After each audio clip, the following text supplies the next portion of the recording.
Hey, what's up everyone? I'm back and I'm here to talk about some new albums.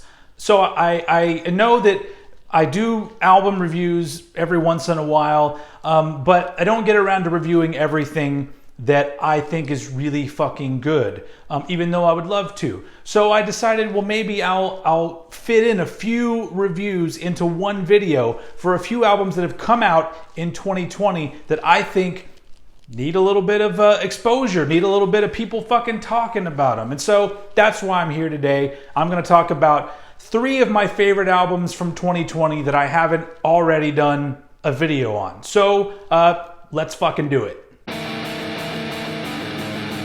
First album we're going to talk about is from a progressive technical death metal band from Belgium called Pestifer. And the album I'm reviewing is their album called Expanding Oblivion. It is their 3rd full-length album, and it is kind of along the lines, if you need a comparison, Gorguts comes to mind for sure. Some of the more proggy stuff that bands like Death and Atheist did, I think it goes a little further even than some of that. But it is a fucking phenomenal album. There's not a dull moment on this album. Every performance on the album shines. Across the board, it is amazing musicianship, and it's a lot of fucking great riffs. Some of the riffs are actually really catchy for metal, but it's just such an enjoyable listen, and not only is the musicianship impressive, but the songwriting on this album is also very impressive. It takes from elements that you could compare with other bands, but the songs take really interesting twists and turns and take you to unexpected places. And it is, like I said, there is never a dull moment. This album keeps you engaged all the way through. It is thoroughly enjoyable. It has great production. It's not overproduced like so much metal is these days, especially death metal. And also on top of that, I usually have a big gripe about death metal vocals these days, because I think a lot of times bands will just pick some dude in the band to be the death metal vocalist, and all they do is go ooh, ooh, ooh for the entire fucking album. That is not the case here. These are really solid death metal vocals that have character. They don't just sound like some muddled, grunty mess that you can't even fucking understand. And that's important to me. So it pretty much hits all the marks for me for an album. I mean, like I said, the songwriting is fucking amazing. There are legit goosebump inducing parts on this album. One thing that comes to mind is the title track of the album stops in the beginning, and the guitar riff begins playing on just a piano and then kicks in with the guitars, and it is one of those things that make you go, fuck yeah. So anyway, you do that a lot during this album. So if you're a fan of progressive technical death metal, or just want to hear something that I think is fucking great, go listen to the new Pestifer album called Expanding Oblivion. You can actually go listen to the full thing on their YouTube page. I'm going to post a link down below, and I will also post a link to their Bandcamp page, which is pestifer-band.bandcamp.com. If you want to go pick up a physical copy, it's also available on your Spotify's and Apple Music's, those things. So anyway, great fucking album. Let's move on to another one. Next, we're going to talk about an album from a progressive thrash metal band from France called Antagonism. And their new album is called World on Disease. It is their first full-length album, and it is a motherfucker. It's kind of like a heavier, thrashier Voivod, with a little bit of a more modern sound, but even the vocals kind of remind me of Voivod a little bit. But there's fucking great guitar work on here. There's great, fast, chugging thrash riffs that will segue into some sort of odd time signature thing. It's another album that keeps you on your toes. They don't just settle in and give you the same shit over and over again. It's kind of like a mashing of different traditional thrash metal elements, and this sort of spit out in this sort of unique way from Antagonism, because there are some familiar sounds, but they end up taking you in unexpected places, which is the mark of an album that I'm usually going to enjoy. Every song has kind of a different approach, and these guys seem to have already sort of carved out their own unique version of this progressive thrash metal stuff. If you want some more comparison, it really does remind me of the late 80s, early 90s thrash bands when they started to try to push things forward with experimentation. Some of those bands did, making more epic songs and kind of getting a little bit proggy at times. That's pretty much what you're getting here. And on top of that, the production is full and heavy. It sounds fucking great. If I had one gripe about the album, maybe it's a bit too long. But that's only when you're coming at it from the angle of a person like me where I listen to albums all the way through, because there's technically not a bad song on this album. It just goes on a little bit longer than my taste. I like albums to tap out at about 40 minutes, maybe 45 if you're pushing it.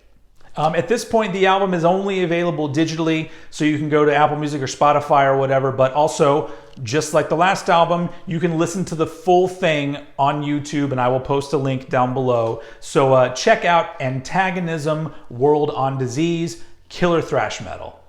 Last, but definitely not fucking least, we are going to be talking about the new album from the death metal band from Memphis, Tennessee, Shards of Humanity. This is their second album. It is called Cold Logic, and it is easily in my top 5 of the year, if not higher. We'll see how that goes. Their take on death metal is just a little bit proggy, but it's heavy as fuck. This is a heavy fucking album, and it's got a lot of amazing riffs. And honestly, they add just enough progginess to satisfy that nerdy part of me. But they're also the kind of band that knows when they've found a badass riff and they'll sit on that shit for just a little bit, because sometimes you need to do that.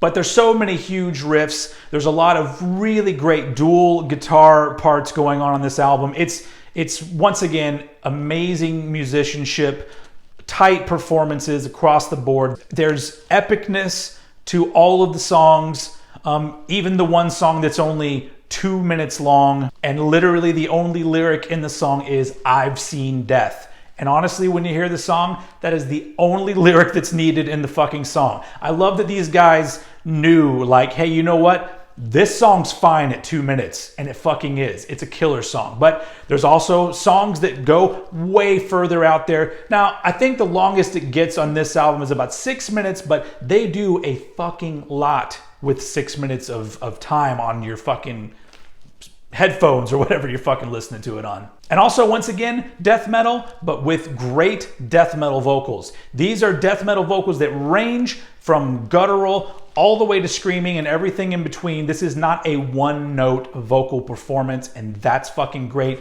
I mean, there is just so much good fucking metal on this album. It is 33 minutes of exhilarating fucking death metal. To be honest, this is the death metal album that everyone needs to be talking about, in my opinion.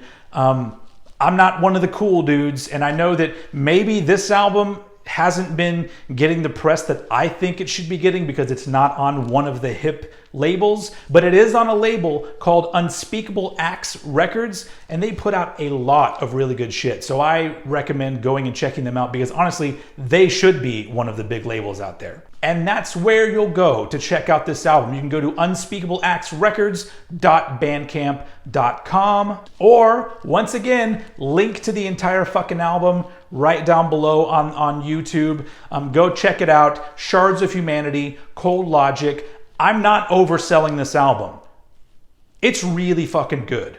I'm gonna go listen to it again right now. But before I go, I just want to thank you all for watching this video, and I hope that one of these 3 albums does something for you. If all 3 does something for you, even fucking better, because these are all really fucking great albums that could possibly be in my top 10 at the end of the year. Shards of Humanity for goddamn sure is. So that's all I got for you today. Thank you for watching. Put all your comments down below. Let me know if there are any great albums that I should have talked about. I know, Warbringer. it's okay. It's pretty good, but that's as far as I'm gonna go. But anything else, things that are underground that maybe I don't know about. After watching this video, I think you all have an idea of what I really get off on, and it's that sort of boundary pushing, thrash metal, death metal, anything metal that isn't the fucking norm, I love listening to. So anyway, enough of your time. Go to those links and listen to these fucking albums. And if you can, go out to all of the sites. I'm gonna try to list as many as I can below for each band.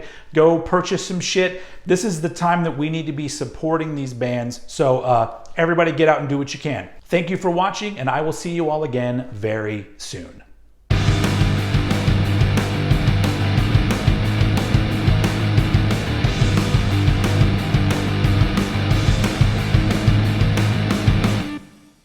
Next up, we're going to talk about an album from a progressive thrash metal band from France. From France? What?